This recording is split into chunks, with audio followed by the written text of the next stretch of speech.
Boa tarde, pessoal. Nós estamos hoje iniciando um bate-papo aqui com mais três autores de um capítulo do livro Patologia do Trabalho, o Essencial, o Novo, né, e a Prática, um livro organizado pelo professor René Mendes e que teve organizadores associados, o professor Álvaro, o João Silvestre, a Márcia Bandini e eu. E nessa obra temos um capítulo 25 dedicado ao tema do suicídio relacionado ao trabalho. Hoje a gente tem a honra de contar aqui com três autores que escreveram esse capítulo para falar sobre esse tema para a gente. Essa gravação vai ser posteriormente disponibilizada de livre acesso no canal YouTube do Fórum Acidentes de Trabalho, numa junto com um conjunto de outras gravações já feitas de autores do livro. São gravações dedicadas à divulgação dos conteúdos desse livro. Antes de passarmos diretamente à apresentação do teor do capítulo, eu vou pedir que os colegas façam uma breve apresentação pessoal. Então, eu vou começar aqui pelas meninas, professor Álvaro. Vamos começar pela Tânia. Então, Tânia Araújo, professora Tânia Araújo, por Tânia Araújo, como prefere se apresentar, uma breve apresentação, e em seguida a gente passa para os outros colegas. Bom, eu sou Tânia Araújo, sou psicóloga, tenho formação em epidemiologia, coordeno o núcleo de epidemiologia da Universidade Estadual de Feira de Santana, na Bahia. Tenho 58 anos, sou branca, com cabelos pintados de loiro e tenho uma filha, Clarice. Ótimo, muito obrigado, então, Tânia.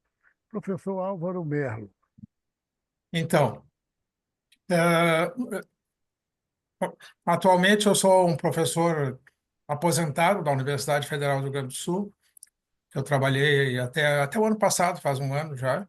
A minha formação básica é medicina e depois eu fiz sociologia, né? Então, minha formação foi uma mistura das duas coisas, buscando na sociologia a questão do trabalho, basicamente, a sociologia do trabalho. Então, eu abri e coordenei durante muitos anos o Ambulatório de Doenças do Trabalho, há mais de 30 anos, assim, do Hospital de Clínicas. Foi um dos primeiros serviços a atender a saúde do trabalhador. Então, nesse período, digamos assim, a gente prestou a assistência, mas eu aprendi também, né, a- na assistência aos trabalhadores, na supervisão da residência de medicina do trabalho, um pouco o que é o trabalho do ponto de vista de quem o exerce, digamos assim. Eu continuo com o vínculo com o Hospital de Clínicas de Porto Alegre, por mais um pouco aí. Daqui a pouco eu vou me afastar também. Uma curiosidade do Álvaro é que ele está aposentado, né? Mas recentemente tirou férias para A poder viajar. Assim, eu achei, achei ótimo. aposentadoria é muito puxada. Professor Sérgio De Luca. Sérgio, por Bom, favor, você se eu sou o apresentar. Sérgio De Luca, sou médico, formação, fiz também residência em medicina do trabalho e estou na área de saúde do trabalhador, já faz 40 anos, saúde do trabalhador aqui do Departamento de Saúde Coletiva da Unicamp e mais recentemente, nos últimos 15 anos, eu tenho me dedicado à pesquisa de saúde mental do trabalho e tenho como referência, uma das minhas referências é o professor Álvaro Melo e a outra referência é a Tânia Araújo. Podem me chamar de Sérgio e seguindo um pouco a Tânia, eu sou careca, né? tenho uma barbicha, tenho 66 anos e tenho 3 filhos. Obrigado. Ótimo. Bom, nós vamos então, eu vou passar a palavra para o Álvaro para falar sobre o texto. Na verdade, é o capítulo 25 do livro Patologia do Trabalho. O capítulo recebeu o título de Suicídio relacionado ao trabalho. E, professor, antes de te passar a palavra, eu vou ler rapidamente aqui só a sequência de tópicos desse capítulo que vocês escreveram. Ele tem uma breve introdução, e aí segue com um tópico sobre realidade brasileira, depois desenvolve o tema das ocupações, tipos de atividade econômica e formas de organização do trabalho, continua com modelos de compreensão do suicídio, instrumentos úteis para o monitoramento do suicídio, indicadores de situação de saúde mental utilizados nos serviços de saúde, acompanhamento e atenção dos casos em situação de crise e conclui com o tópico ações de vigilância do suicídio relacionado ao trabalho. Então, eu vou pedir, professor, que vocês três, então, fiquem à vontade para conduzir a dinâmica das apresentações. Inicia com o professor, então, professor Álvaro. Então, eu acho que a primeira questão que vale a pena chamar a atenção é que em relação ao próprio livro, né? Acho que o livro ele teve assim a felicidade, né, de fazer uma abordagem bastante ampla, uma abordagem que vai da medicina do trabalho à saúde do trabalhador, com tudo que tem dentro dessas áreas. Então, acho que essa é a primeira questão. Assim, o livro, no início, assim, era um livro voltado basicamente para a medicina do trabalho, né? E foi importante isso, né? Mas essa gestão atual, essa versão atual, digamos assim, ela vai ampliar e vai ampliar de uma forma crítica. Então, acho que é a primeira questão que vale a pena se chamar a atenção, né? A segunda questão que eu acho que vale a pena chamar a atenção é que, em relação às questões de saúde mental relacionadas ao trabalho, o livro tem alguns capítulos, e esses capítulos acabam sendo complementares, digamos assim, né?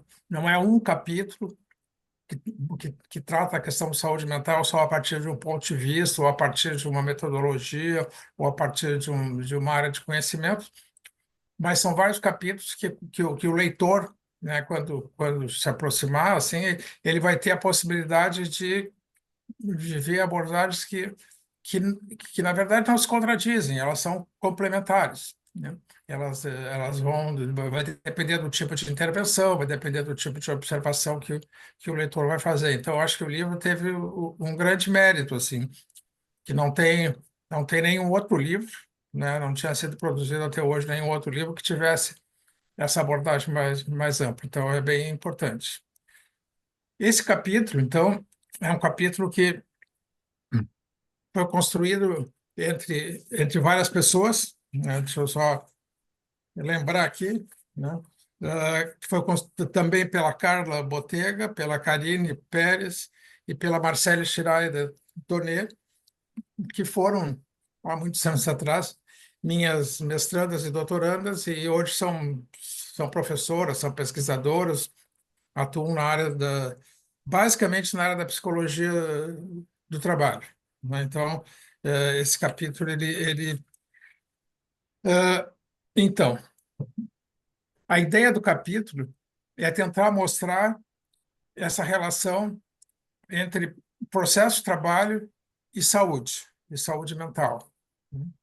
É, tem como uma referência fundamental, mas não única, né, a psicodinâmica do trabalho, né, que é uma metodologia que foi construída lá a partir dos anos 80 pelo um pesquisador francês, né, Christophe Dejoux, mas não só, né? Na verdade, ela se propõe a tentar entender a questão da relação do trabalho sobre vários aspectos, né? Então, a ideia é tentar ver de que forma que a maneira como o trabalho está organizado, a maneira como o trabalho está pensado, pode influir na relação, na questão da saúde mental dos trabalhadores. Lembrando sempre que a questão da saúde mental vai ser um encontro entre o trabalho, entre o processo de trabalho, etc., e uma história individual, né? Quando eu falo isso, eu não estou querendo colocar as duas coisas no mesmo patamar, no mesmo nível, né?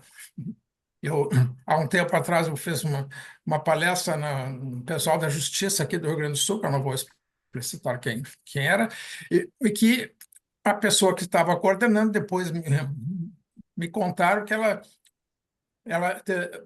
tentou enxergar que essas coisas estavam colocadas no mesmo nível. Quer dizer, se um trabalhador tinha um afastamento, por exemplo, por um problema de saúde mental, algum diagnóstico e tal, eh, poderia ser apenas, né, por causa da sua história pessoal. Não, não, não, não é essa a questão, né? Então, o trabalho precisa ser levado em consideração. Por quê? Né? Porque, através do trabalho, o capítulo tem alguns conceitos, né, básicos, assim, é que é possível se dar o reconhecimento, né? Aquele indivíduo que vem, enfim, da sua infância, da sua adolescência, em busca de construir a sua vida, né? Por um caminho, enfim, da vida amorosa, mas também pelo caminho do trabalho. E o trabalho tem que dar essas condições, tem que dar essa possibilidade, né?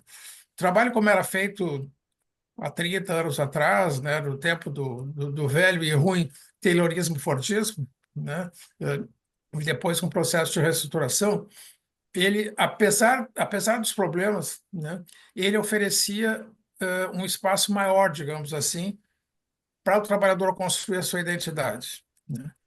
Essa construção, por quê? Porque essa construção depende basicamente, fundamentalmente, né, do próprio esforço dele, evidentemente, mas do coletivo de trabalho, onde ele está inserido.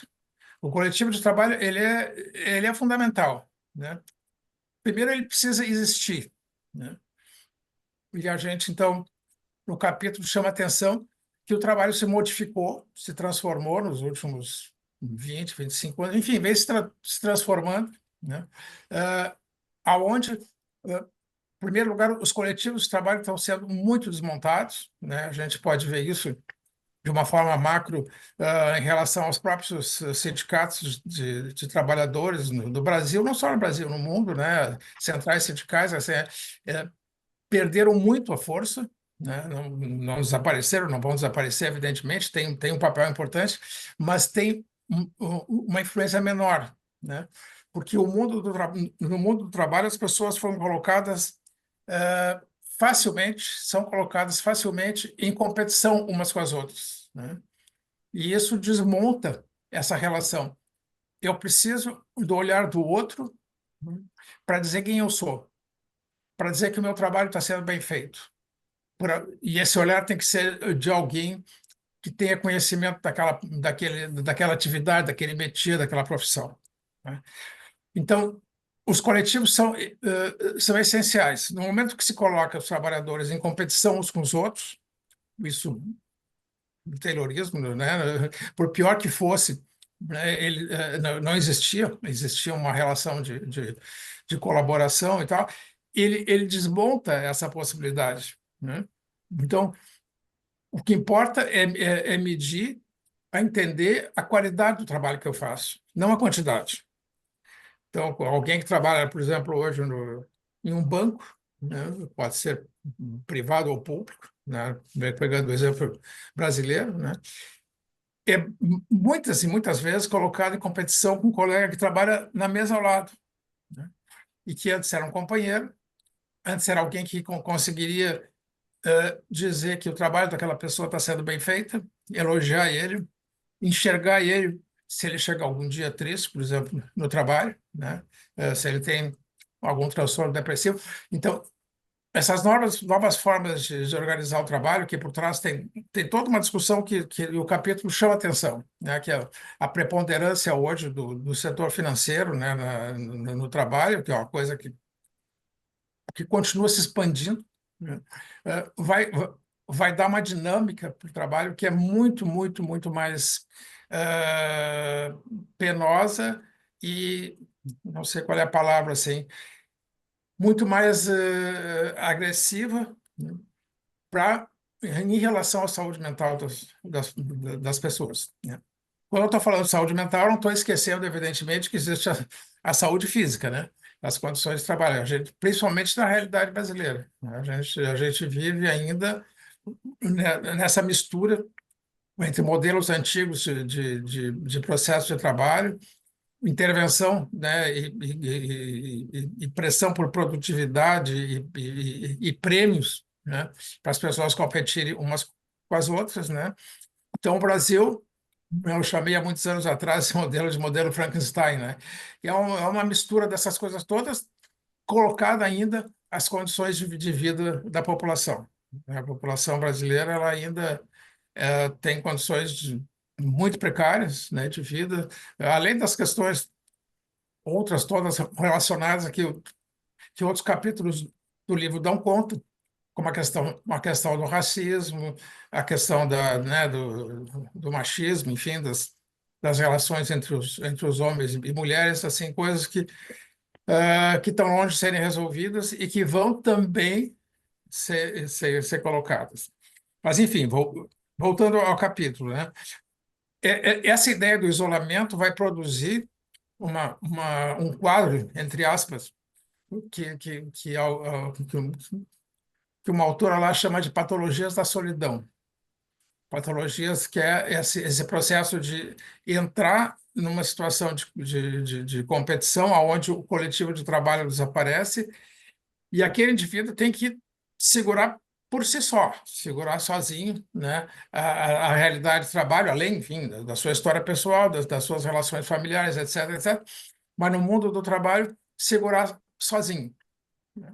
E isso certamente vai dar uma série né, de dificuldades maior do que o trabalho tinha antes, né? Porque o coletivo sempre foi aquele espaço onde a pessoa podia manifestar a sua fraqueza, a pessoa poderia ser julgada, né, pelo grupo, enfim, sair melhor do que entrou naquele dia de trabalho, está melhor daqui 5 anos do que ela, né, na medida que ela vai aprendendo que é o trabalho do que ela tem hoje. Enfim, vamos adiante. É, uma questão que é importante de chamar a atenção, que vai ser trabalhada depois, né, em outros capítulos, né, que vai ser comentado aqui, é o risco aumentado de suicídio que existe hoje nesses novos modelos de gestão. Isso vai ser trabalhado, mas só para marcar que a agressão à saúde mental ela foi a um ponto muito além do que se tinha antes, né? Eu sempre referencio, né? Porque é uma coisa que a gente vê no ambulatório de doenças de trabalho do Hospital de Clínicas, a gente encontra hoje, né, um serviço que tem 30, 40, 50 pacientes por semana. A gente encontra pelo menos 2, 3 pessoas que têm algum nível de ideação suicida, algum nível de pensar em que o sofrimento delas é tanto e a solidão e o isolamento é tanto que elas não acham outra saída para se livrar do sofrimento, não acabar com a vida. As pessoas não têm intenção de acabar com a vida. As pessoas têm intenção de acabar com o sofrimento. E o suicídio acaba sendo, né, uma possibilidade. Essas questões elas foram trabalhadas no livro em outro capítulo específico, e depois vai ser explicado aqui. Então, o capítulo chama atenção também para a questão da necessidade da prevenção, de um lado, e da detecção precoce, né? A assistência em saúde nas unidades básicas de saúde, nos centros de referência e no serviço de medicina do trabalho das empresas, né? Ela deve, né, conseguir fazer detecção precoce para evitar esses riscos, já foi colocado, por exemplo, suicídio, mas para evitar também lesões, né, patologias que têm que ver com o sistema ósseo muscular, tem que ver com as outras condições de vida das pessoas, né? Então, a ideia do capítulo é chamar a atenção desses aspectos aí, né? Não exatamente do ponto de vista da psiquiatria, que a psiquiatria tem outros capítulos que vão tratar disso, né? Mas chamar a atenção desses aspectos de qualidade do trabalho, da necessidade da qualidade do trabalho, da necessidade de julgamento, e como isso está sendo, né, hoje perdido, digamos assim, né, colocado em segundo plano. Evidentemente, não em todos os espaços de trabalho, né, é importante chamar a atenção, né, mas o trabalho se transformou bastante. Então, é fundamental que as pessoas que atuam nessa área, que tenham acesso, que vão ter acesso ao livro, vão ter acesso a esses capítulos aí, que elas possam, que o livro possa servir para essas pessoas compreenderem, incorporarem, né, essas práticas na sua atividade individual, na sua atividade ou coletiva, né, de assistência à saúde e à saúde mental do trabalho. São comentários gerais em relação ao capítulo. Eu paro por aqui para não ocupar muito tempo também, mas a gente pode continuar conversando.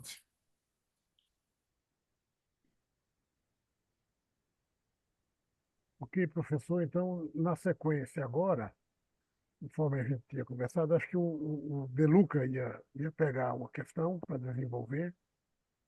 Uhum. Bom, é, boa tarde a todos que estão nos ouvindo ou nos vendo.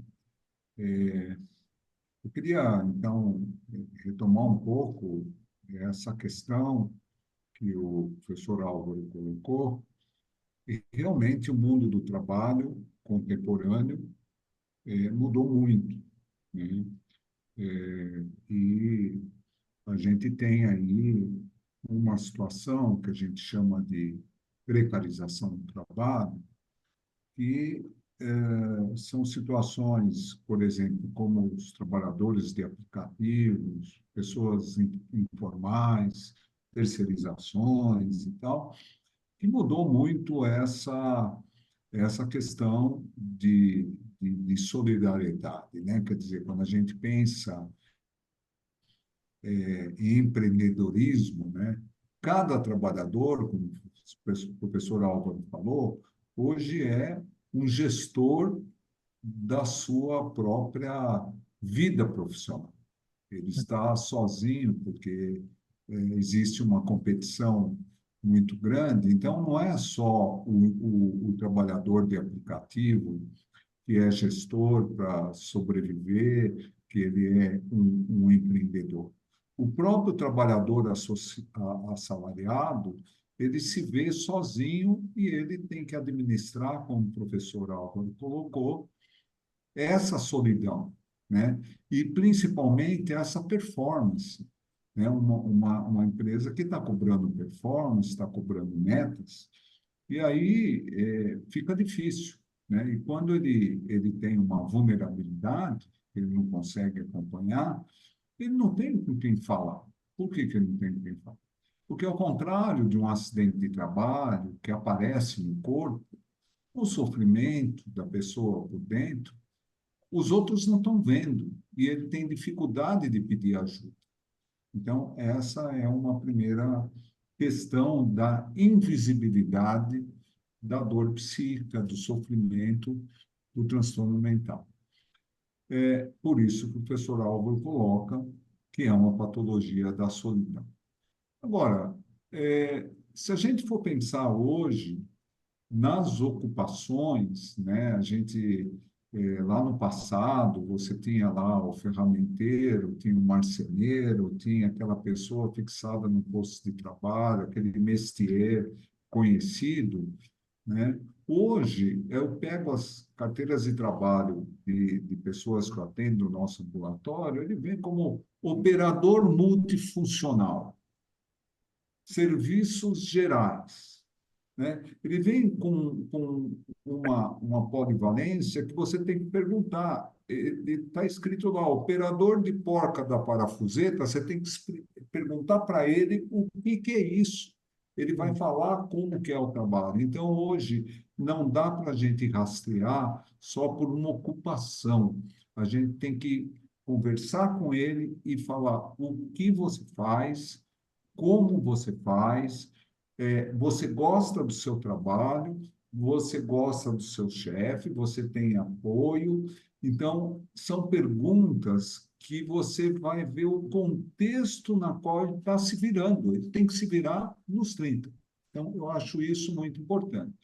Mas, apesar disso, nesse capítulo, nós tentamos também, até por força de argumento, mostrar que certas condições de trabalho, certos ramos de atividade, certas ocupações mais tradicionais tinham um risco aumentado, não só de transtorno mental relacionado ao trabalho, mas de suicídio.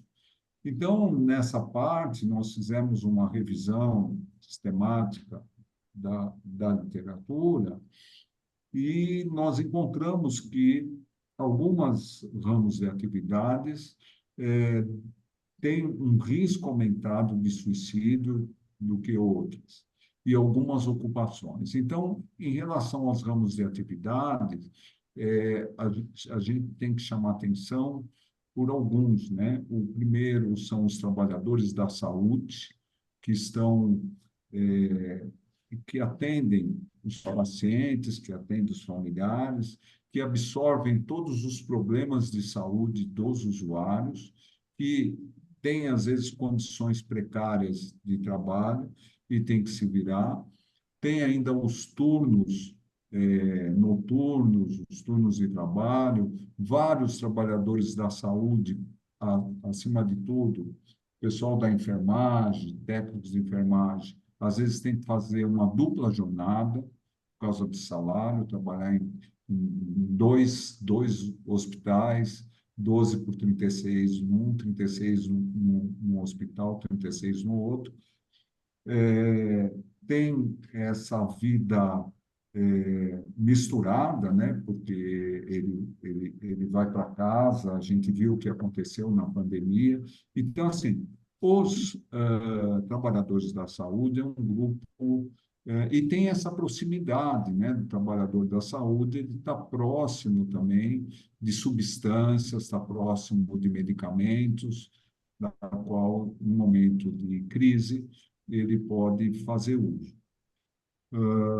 Nós vemos, por exemplo, entre os anestesistas, situações na qual eles acabam se suicidando com o uso das próprias medicações que estão ali perto.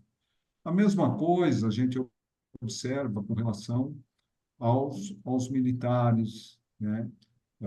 Aos policiais, que também ele sofre um estresse muito grande e, em um momento de crise, ele tem a arma do seu lado e, no momento de sofrimento, ele pode tirar a sua saúde. Um outro grupo que nós estudamos foi o grupo de trabalhadores rurais, né? Os trabalhadores rurais, eles têm um problema de isolamento, né? Quando ele está trabalhando, ele tem problema de falta de apoio social, ele tem problemas de financiamento, às vezes ele perde uma pequena propriedade, por exemplo, ele perde toda aquela produção. Então, além do que, ele tem uma proximidade que são os próprios agrotóxicos, né? Então, eles também estão mais vulneráveis ao suicídio. Então, esses são os grupos assim que nós verificamos, né? Os transportadores de valores, né? Transportadores de valores de dinheiro, né? Eles são alvos, né, de uma situação, né, na qual eles podem perder a vida, né? Os próprios bancários, as agências bancárias, de um momento para outro, pode haver um assalto. Aqueles trabalhadores que são donos da chave do cofre da agência. Então, a gente vê que esses trabalhadores, às vezes, sofrem muito um transtorno que a gente chama de transtorno de estresse pós-traumático, E, e nessa questão do isolamento, de não ter ajuda, ele pode até vir a tirar a própria vida, né? Então, são as ocupações que a gente vê muito prevalente na literatura. Agora, essas ocupações são ocupações tradicionais, né? Suicídios relacionados ao trabalho, na literatura, mostra que nós temos de 10 a 12% dos suicídios são relacionados ao trabalho. Mas isso porque essas pesquisas, elas são pesquisas mais epidemiológicas, elas não são pesquisas qualitativas. Quando a gente tem a chance de conversar com um trabalhador que tentou suicídio, ou de conversar com um colega do trabalhador que perdeu o seu colega por causa de um suicídio, e com familiares, a gente vai ver a riqueza que resulta nessa conversa.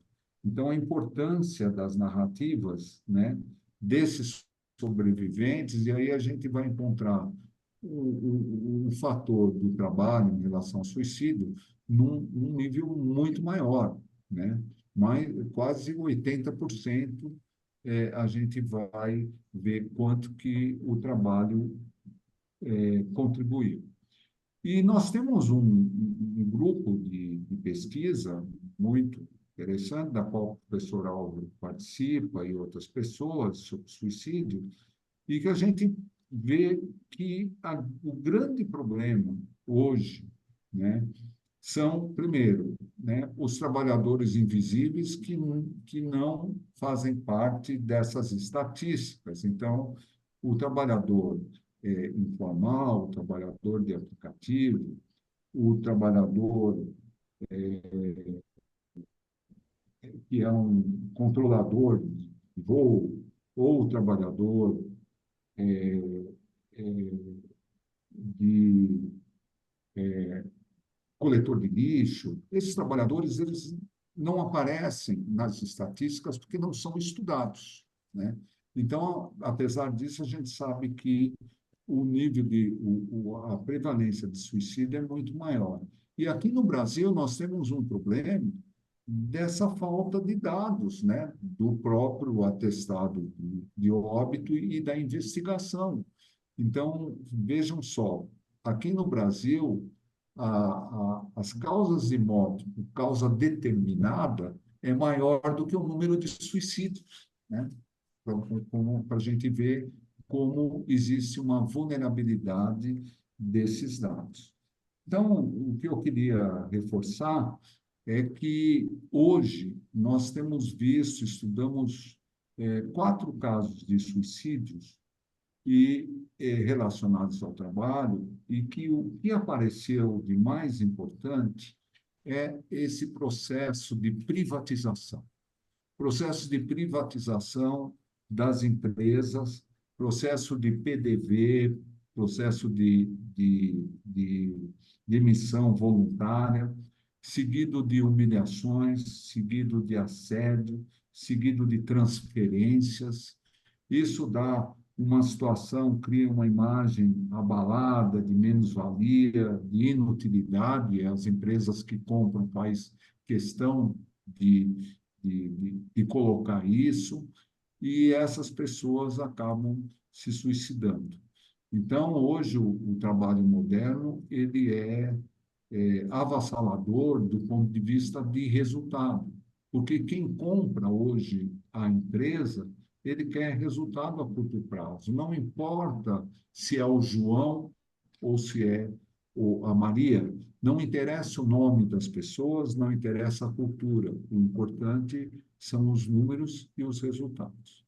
Então, era isso que eu queria falar, continuando um pouco essa conversa do professor Álvaro, em relação a esse capítulo. Obrigado. Bom, a gente segue então com a Tânia.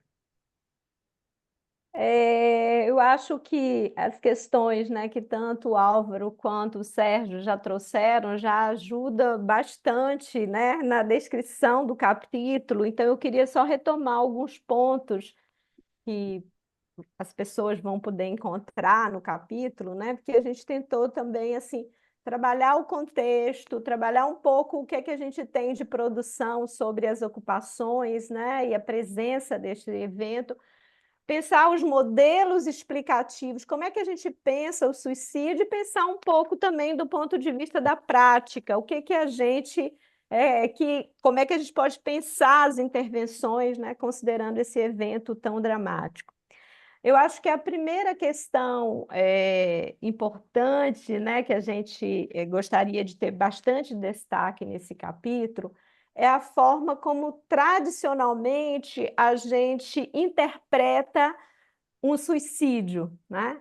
Então, tradicionalmente, a gente tem uma compreensão do suicídio como um ato individual, né? Tanto que a gente tem esse conceito aí de violência auto-infligida, né? Mas eu acho que o capítulo a gente tentou trazer muito claramente de uma compreensão mais ampla desse evento, né? Tanto do ponto de vista que ele, como o Álvaro falou, na verdade a pessoa ela não quer se matar, ela quer cessar aquela dor que não para, né? Então, a partir dessa concepção de que, na verdade, não é o fim da vida que ele pretende, mas é o fim de uma dor que ele não consegue manejar, que ele não vê que ele pode ter o controle, é que a gente também pode ter a concepção de que é um evento socialmente produzido. Ele, então, não é apenas, né, o ato do sujeito, né, mas acho que recuperar essa produção contextual, né, do suicídio, não ver apenas o suicídio como aquele ato em si, mas ver, né, dar uma olhada no que produz esse evento, isso é fundamental. Por um lado, porque a gente sabe que ele é multideterminado, né, como os meus colegas também já trouxeram, uma série de fatores elas vão estar presentes para produzir esse evento, mas o que nos interessa, sobretudo, aí é trazer o trabalho para a cena desses possíveis fatores que produzem esse evento. Qual é o papel do trabalho, né? Porque o trabalho, como a gente sabe, tanto pode produzir esse adoecimento, mas ele pode produzir também as possibilidades que as pessoas têm de novos modos de vida e, portanto, né, se tem uma área da vida que aquilo não está bom e que está produzindo sofrimento, o trabalho ele também pode ser essa fonte de satisfação, de prazer, que vai fazer com que a pessoa encontre aquele equilíbrio necessário. Então, a gente está aqui olhando, né, para o suicídio relacionado ao trabalho, então acho que isso é uma primeira coisa importante que eu acho que vem na discussão, da gente realmente olhar para o trabalho como esse espaço, esse campo, né, que tem uma relação aí com esse suicídio, né? Então, acho que essa é a primeira coisa importante, e na sociedade, como os meus colegas já falaram anteriormente, na sociedade atual, o mundo do trabalho, ele tem sido muito penoso para os trabalhadores, né? De onde a gente vê, inclusive, esse aumento aí da ocorrência, né, dos transtornos mentais e, infelizmente, desse evento tão trágico que é, né, o fim da própria vida, né? A gente tem, inclusive, trabalhado com um conceito que a gente busca, né, conceitos que melhor definam, já que a gente acha que essa ideia de uma violência auto-infligida, ela não dá conta de expressar o que realmente acontece, a gente tem trabalhado um pouco com esse conceito de suicidamento, né? Ou seja, são processos sociais que vão produzindo, né, caminhos sem saída para o sujeito, né? Então, ele olha, não tem mais os coletivos de trabalho, não tem mais o apoio, ele está constantemente sendo criticado, né, assediado. Então, esses caminhos sem saída já acabam levando o sujeito para essa situação que a gente denomina aí de suicidamento. Bom, um outro aspecto que também eu queria ressaltar é essa, né, quando a gente pensa que modelos podem nos ajudar a entender aí a produção, então, do suicídio. Então, acho que um modelo bastante útil é aquele que interpreta essa situação do suicídio como um contínuo, né?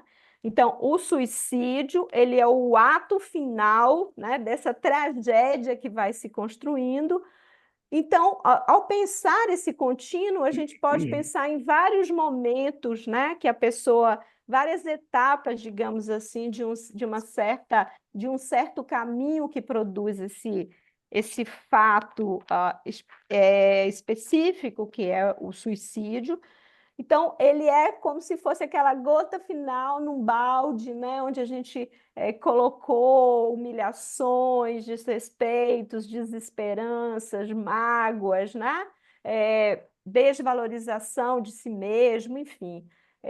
Então, aquela gota final, ela é o suicídio, mas aí a gente pode olhar para aquelas gotinhas que vão enchendo no balde, né? Então, a partir daí, a gente pode também pensar numa intervenção. Então, tem alguns autores que dividem basicamente, né, em 4 fases. Uma seria aquela pré-motivacional, então ela é marcada pelo sofrimento intenso, né, por uma penosidade que o indivíduo ele vai vivenciando cotidianamente. Então, por exemplo, as situações do trabalho, um olhar sobre os estressores ocupacionais, né, ou aquelas características que estão isolando o sujeito, né? Estão fazendo as bases aí para essa patologia do isolamento e da solidão que o Álvaro referiu. Então, essa fase pré-motivacional é essa que é dominada pelo sofrimento e pelas dificuldades em vencer esse sofrimento. Na motivacional, né, que seria a segunda etapa, a gente já teria aí uma certa ideação suicida, né? Ele já não consegue mais vencer esse sofrimento, né? Ele já não vê que ele tem forças e nem dispositivos para vencer esse sofrimento, então ele já começa a considerar a possibilidade de que a vida dele realmente não tem valor, então que ele não tem mais sentido para viver, né? Então, aí eu acho que estariam presentes alguns aspectos aí, né, da ideação suicida que a gente poderia, então, identificar como marcantes dessa etapa. A etapa seguinte seria o que a gente chama de volitiva ou de comportamento.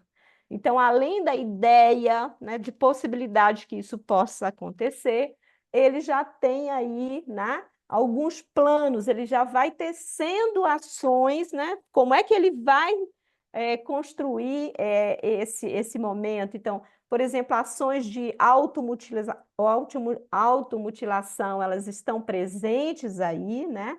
Nessa etapa. E aí, as tentativas de suicídio e, por fim, o próprio suicídio. Então, quando a gente consegue também, né, visualizar que existem etapas, nós podemos também ter dispositivos, instrumentos para identificação de que etapa, né, de que momento essas situações elas estão presentes e nos preparar, então, para poder enfrentar, né, essas ações. Então, aquela primeira etapa ali pré-motivacional, né, que eu falei que seriam aquelas onde o sofrimento está presente, a gente fazer o monitoramento dos aspectos psicossociais do trabalho, acho que né, é uma possibilidade em todos os serviços, né, na atenção primária, até nos serestes, nos sindicatos, nas associações, né, nos serviços de segurança e medicina do trabalho. Então, a gente tem um arsenal bastante amplo de instrumentos já validados e utilizados no Brasil que podem dar essas ferramentas mesmo para a gente mensurar isso. O mesmo com a ideação suicida, né? A gente também tem instrumentos que podem monitorar isso. E tem várias escalas, como escala de dor psicológica ou de necessidades interpessoais. Isso falando nos instrumentos, né, que poderiam ser aplicados, digamos assim, mais sistematicamente, né, na atenção à saúde do trabalhador e da trabalhadora, e, ao mesmo tempo, que eu acho que o Álvaro trouxe essa questão tão importante, né? Que é a valorização de uma escuta qualificada. Né? Quando você está numa situação que você está, né, com uma pessoa solicitando o seu serviço em qualquer unidade de serviço, eu acho que essa pergunta tão essencial, como está seu trabalho? Né? Como é que você está vivenciando esse seu dia a dia no trabalho? Isso aí eu acho que muitas vezes pode dar uma aproximação do sujeito para ele olhar para o trabalho dele e ver que, às vezes, aquele sofrimento que ele está sofrendo, aquela incapacidade que ele está interpretando como individual, né, pode estar sendo vivenciado no contexto por outras pessoas, por ele mesmo. Então, eu acho que a primeira, né, além desses instrumentos aí que eu falo, que ele está numa dimensão que seria da gestão, né, da saúde dos trabalhadores nas instituições e nos serviços, né, que se ocupam dessa atividade, qualquer pessoa, né, na sua atenção à saúde, ela poderia estar inserindo, né, essa dimensão de uma escuta qualificada para ouvir o indivíduo. Porque, como a gente também já né, meus colegas já falaram, acho que a principal coisa aí de intervenção, né, a principal ação é retirar o indivíduo desse isolamento, né? E, às vezes, essa pergunta aí, como está seu trabalho, pode ser uma porta importante de entrada para a gente superar isso aí. Então, eu acho que, bom, do ponto de vista da prática, né, conforme eu falei, esses instrumentos eles estão aí, assim como essa escuta qualificada, esses dois elementos em conjunção, eles podem ser valiosos, né, para a gente intervir nisso daí. Temos que pensar nessa vigilância, né, dos transtornos mentais e dos ambientes de trabalho, então acho que são aspectos que também está aí, né, no campo de atuação dos profissionais que estão atuantes na saúde do trabalhador.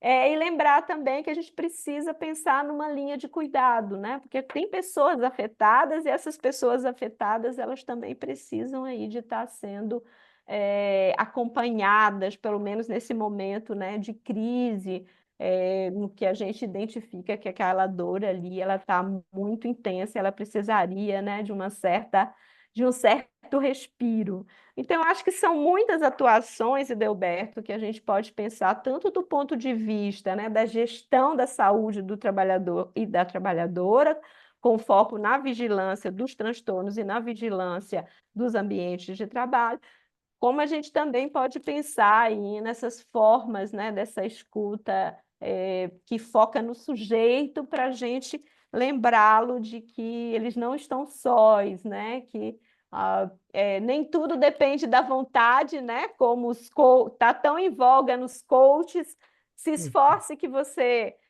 será milionário, né? Isso não é verdadeiro, isso de fato é irreal. Então, eu acho que essas são questões que o capítulo buscou trabalhar, né? Sobre esse evento assim que mobiliza tanto a nós, né? Que é essa coisa tão trágica que é o suicídio. Então, acho que é isso que eu queria complementar ao que os colegas já trouxeram. Bom, colegas, eu estou aqui encantado. Eu tinha lido o texto e achado da melhor qualidade, mas eu costumo brincar, dizer que eu gradei do que eu vi aqui, essa apresentação preliminar de vocês.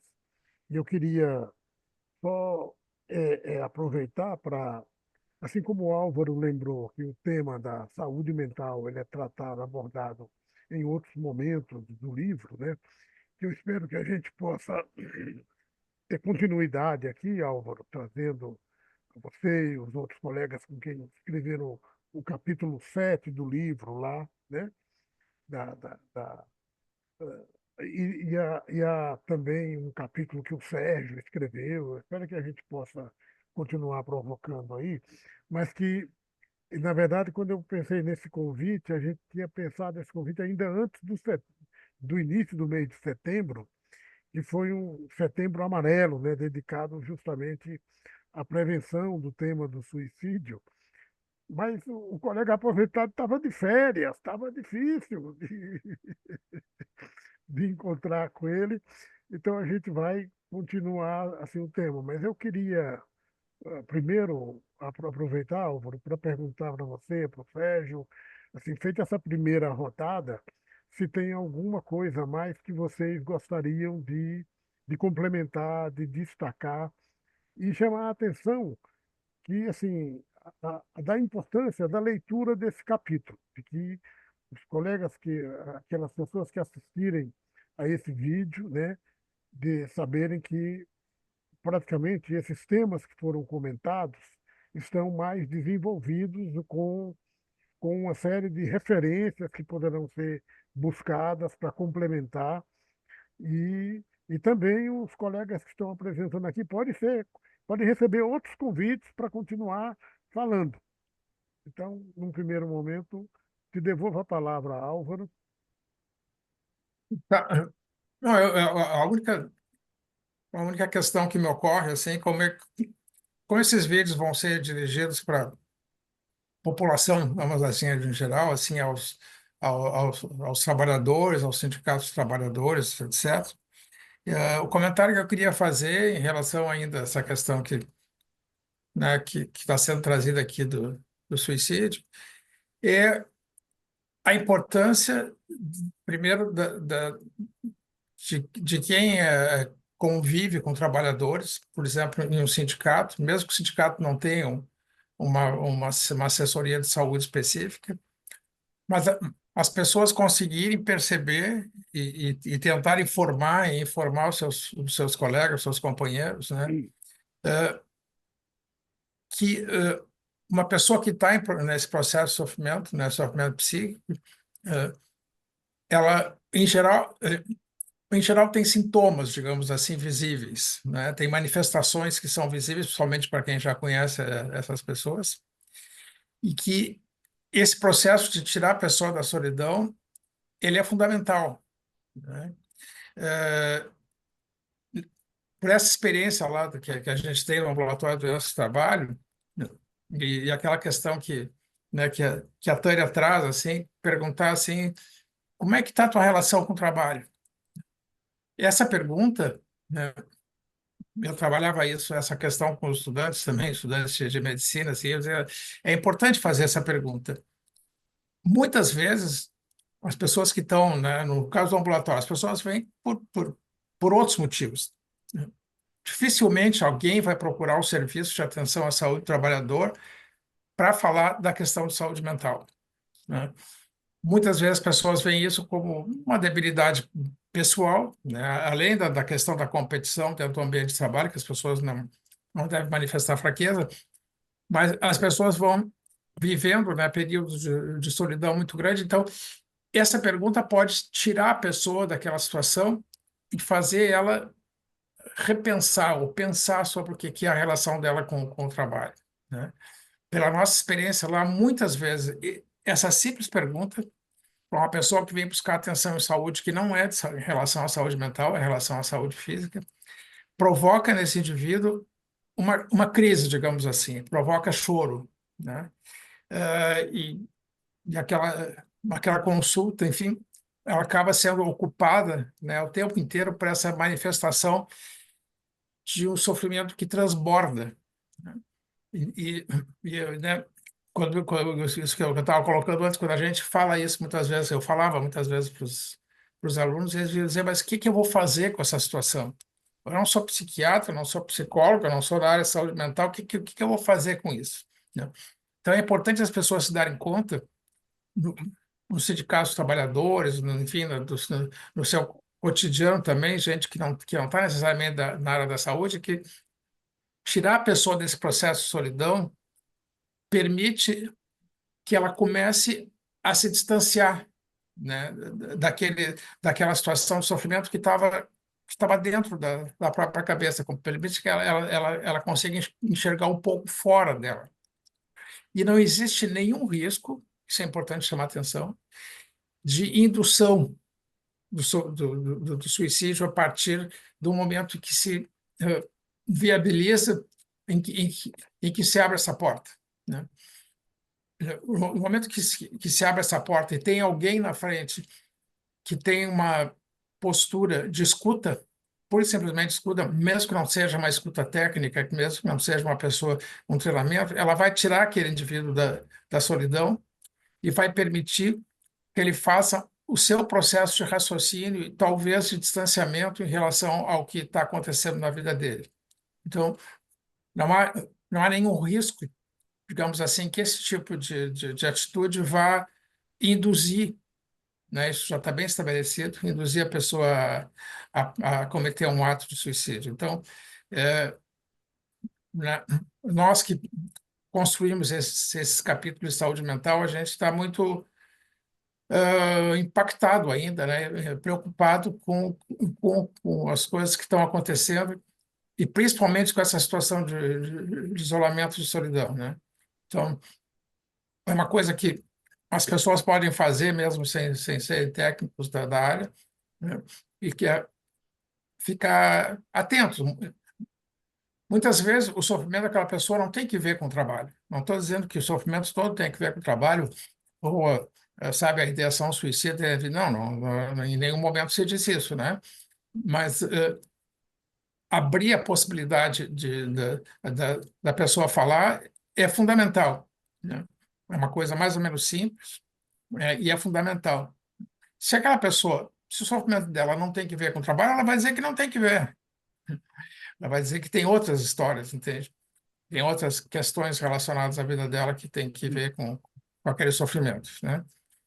Mas o que não se faz hoje realmente é essa capacidade de escuta, é de enxergar o outro com o sofrimento que é visível, principalmente para quem convivia com essa pessoa, ver que houve uma modificação, né, no humor da pessoa e permitir essa abertura. Isso pode ser muito importante e isso não necessariamente precisa ser feito por alguém que tenha competência, né, técnica para fazer isso.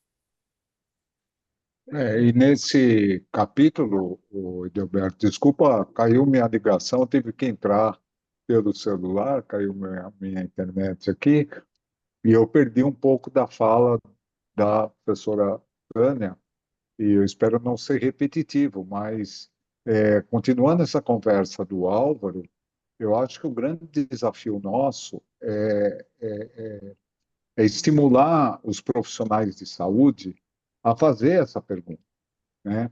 Porque no acolhimento, o que você está sentindo? Como que é o teu trabalho? Né? Se não aparece, se essas perguntas, se ele tiver receio de falar, porque depois não sabe como agir, isso a gente está mostrando no livro que existe, inclusive, algumas ferramentas que pode dar esse indicativo de que essa pessoa está sofrendo e que essa pessoa está com risco, com ideação suicida. A própria Tânia já deve ter falado de alguns desses instrumentos. Agora, é muito importante isso que o professor Álvaro falou, que a hora que ele fala sobre isso, além do choro, né, ele se sente acolhido, ele sente que ele não está sozinho, que ele pode procurar ajuda. Isso é potente, como o Catânia falou, daquele motivacional não seguir em frente, né?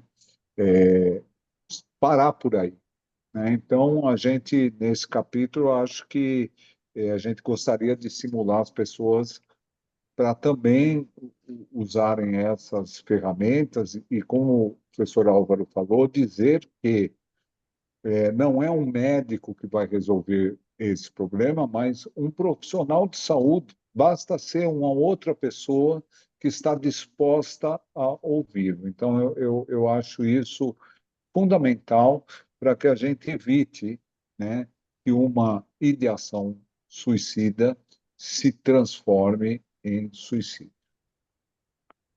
muito rica essa fala de vocês, né? E esse ponto prático, né, da conduta, da escuta, do se colocar aberto para a escuta qualificada, do poder abrir essa porta com perguntas simples, como, né, como está a tua relação com o teu trabalho.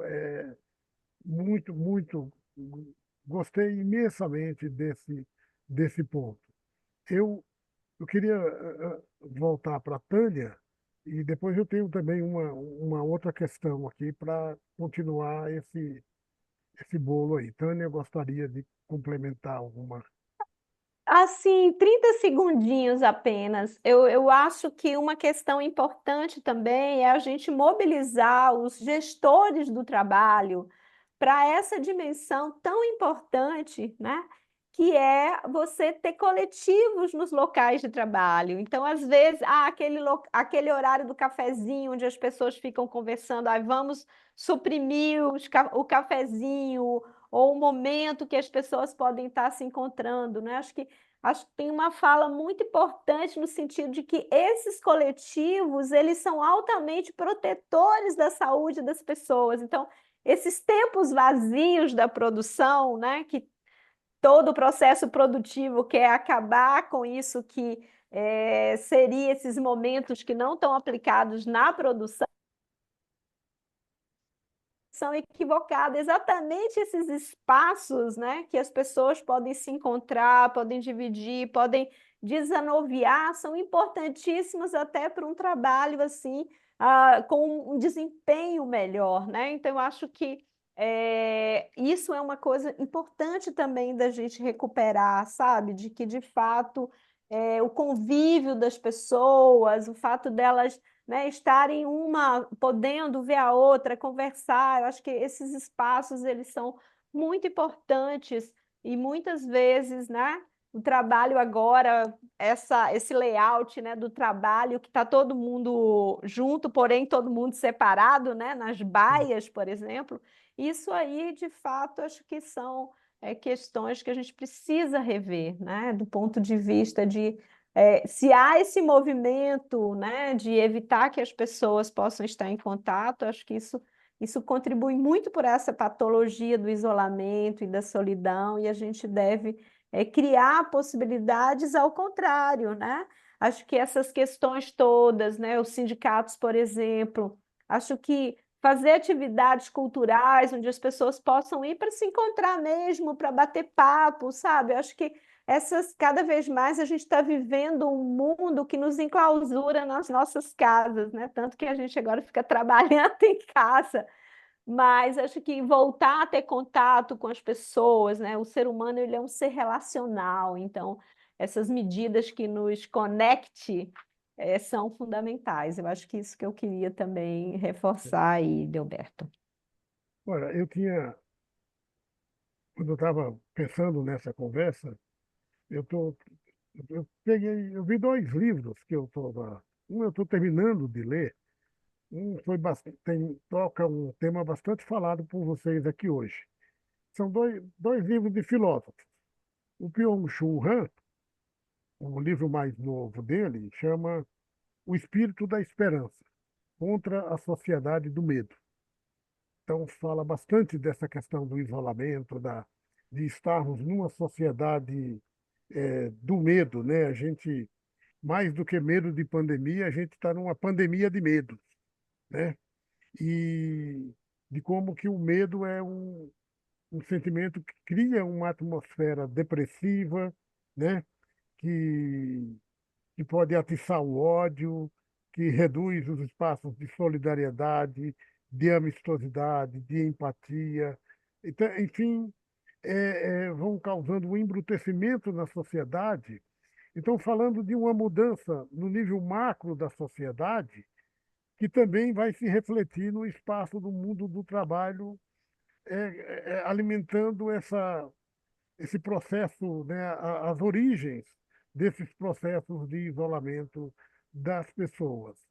E o Hartmut Rosa, em Alienação e Aceleração Social, ele fala também desse mundo onde a gente vive uma dramática aceleração da vida social, na vida tecnológica, na vida das comunicações, na vida de transporte, no próprio ritmo de vida, é como se fossem respostas ao que ele chamou de problema da escassez de tempo. Enfim, ele fala de uma modernidade concebida como velocidade desses múltiplos fenômenos e num clima de controles temporais rígidos que leva a diferentes formas de aceleração. Então, mudanças que vão transformando o jeito da gente ser no mundo, né? A velocidade é tão grande que agora essa coisa muda dentro de uma mesma geração. Antigamente as mudanças eram intergerações, agora impactando, enfim, é um caldo de cultura adicional. Eu vejo na nossa abordagem dessas questões, quando costumava pensar na ideia de que a gente tem que pensar o mundo do trabalho, mas o mundo dos determinantes extra-trabalho que estão cada vez mais impactando o que está acontecendo no mundo do trabalho e essas consequências, enfim, tornando o desafio de lidar com um problema como esse que vocês abordam no capítulo ainda muito mais desafiador. Mas o espaço da criação do contato, né? A ideia, no caso do Byung-Chul Han, quando ele fala da esperança, ele fala da esperança de um porvir, de um futuro que possa ser de mais contato, ser de toque. Ele até diferencia, né? E fala como que o digital criou um tipo de contato que não tem Uhum. essa possibilidade da emoção, do afeto, daquilo que nos protege. Mas gostei. Não tem materialidade, né? É, Essa coisa tão é, importante para a gente. é. Edelberto, mas essa questão que a Tânia, inclusive, colocou aí, da, da falta de apoio, da solidariedade, do cafezinho, do abraço, do olhar, e que você coloca muito bem, o medo de falar com o outro, né, para não ser julgado. É, nós temos uma situação que concordo que a tecnologia nos isolou, porque o teletrabalho, por exemplo, é um trabalho isolado e a gente é refém de um panóptico, né, algoritmo de controle virtual, né? Mas eu queria chamar a atenção de que a responsabilidade é de todos nós, e no ambiente de trabalho, a própria OIT coloca que, além de você aumentar essa questão sobre um ambiente mais sadio, você tem que também treinar as pessoas para reduzir o estigma dos transtornos mentais e também para todos os níveis, inclusive ter uma liderança mais colaborativa. Porque o grande problema desse estigma é que se uma pessoa se suicida, ninguém quer falar sobre isso, né? Ninguém fala sobre isso, e todos estão sofrendo.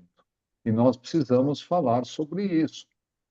Se eu não estou bem, se eu sofri um acidente, depois que eu volto para o trabalho, todo mundo me pergunta. Agora, se eu tive uma depressão e fiquei afastado, quando eu volto para o trabalho, ninguém vem tomar café comigo, com o medo de que pode pegar. Então, trabalhar isso no nível, como a Tânia falou, nos ambientes de trabalho, é fundamental, né, em todos os níveis, ou seja, procurar ajuda e dar ajuda, na minha opinião, é um caminho para a gente resgatar a nossa humanidade, e, inclusive ética, de olhar para o outro e cuidar do outro. Eu vou pedir a vocês para tiverem fazer algumas palavras finais, mas também se ficaram tocados para fazer algum outro comentário, fazerem agora para a gente ir caminhando para esse encerramento dessa gravação. Ah, eu quero. Eu quero registrar assim, a alegria que foi escrever esse capítulo, né? Álvaro e Sérgio me proporcionaram assim reflexões maravilhosas sobre esse evento, né? Então a gente começou assim do nada a pensar o que que a gente o que é importante colocar nesse livro. Então a gente teve muitas oportunidades de cafezinho, mesmo que não seja assim, diretamente. Alguns dias, uns e outros até tomaram uma taça de vinho que eu vi. Mas, assim, foi muito prazeroso a gente construir isso. E foi também, assim, potente no sentido de a gente ver que é um problema importante, mas que a gente também já sabe bastante coisa sobre esse evento que pode nos municiar, pode nos ajudar a buscar soluções, sabe? Então, achei que isso eu queria reforçar. Obrigada, Álvaro, obrigada, Sérgio, por me instigar, por serem meus parceiros nisso aí. Eu vou É, deixar para o Álvaro falar por último, não, eu mas vou eu vou falar. aproveitar a Tânia e agradecer você, Álvaro, pela grandeza e pela gentileza de me convidar para escrever esse capítulo e dar a oportunidade de ter aprendido muito com você, porque você estuda esse tema há 30 anos, eu estudo muito menos, e a tua experiência contamina todos nós. E a Tânia tem uma pegada dessa visão da epidemiologia, dessa questão do processual, né, do trabalho, que completou demais o capítulo. Então, eu estou diante de duas pessoas que eu gosto muito, que eu respeito, aprendi muito, e o capítulo realmente ficou bem legal, viu, Pará? Com Obrigado. certeza, com certeza. Não, os meus comentários são poucos, assim, eu acho que o livro, ele permitiu esse encontro, né? Quando a gente olha, às vezes eu faço uns olhares, assim, quando a gente olha o Brasil, que é um continente, né? Se tu compara com um país da Europa, tipo a França, assim, que eu convivi um tempo, tu anda 200 quilômetros, as pessoas acham que estão em outro país, as pessoas estão falando outra língua, né? E a gente aqui consegue, num país onde tem 4, 5 mil quilômetros de distância, a gente consegue construir coisas junto, né? A gente tem toda uma identidade, né? Humanidade, assim. Então, eu acho que o livro proporcionou isso, né? Não só para esses nossos capítulos, mas para outros capítulos também. Essa possibilidade da gente conseguir fazer junto e da gente se dar conta de que o que acontece, sabe, na fronteira com o Uruguai não é muito diferente do que acontece na fronteira com o Paraguai ou com a Venezuela, né? Que o mundo do trabalho hoje ele tem semelhanças muito grandes, né? Então, o livro ele proporcionou, né, essa possibilidade de interação, porque de outra forma a gente teria uma dificuldade de fazer. Basicamente é isso, eu acho que é o que eu gostaria de colocar. Bom, eu agradeço muito a vocês